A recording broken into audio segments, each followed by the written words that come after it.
In today's video, I'm going to teach you how to upload data in Jupyter Notebook. By the end, your dataset will be sitting in the right place, so your notebooks can read it without any path errors. First, head to your Jupyter folder. This is simply the folder on your computer that Jupyter is showing in your browser when you open it.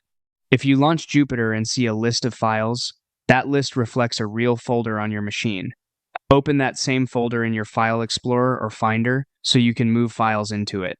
If you keep multiple projects, make sure you're in the specific project folder that contains the notebook you're working on. Keeping your notebook and your data in the same directory or a clearly labeled subfolder helps avoid broken paths later. Next, click and drag your data file into this folder. Grab it from wherever it currently lives, like Downloads or Desktop, and drop it right into the project folder you just opened. Give the file a clean, simple name without spaces or special characters so it's easy to reference in code. If the file is compressed, unzip it first so Jupyter can see the actual data file. Common formats like CSV, XLSX, JSON, and Parquet are all fine.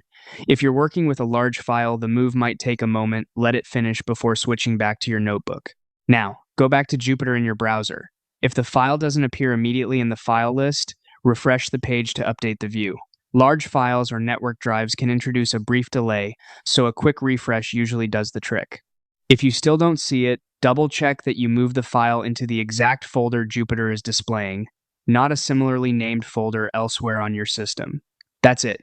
Your data is now in place and ready to be loaded from your notebook using a straightforward relative path. Keeping your project organized this way makes your code cleaner, more portable, and far less error-prone.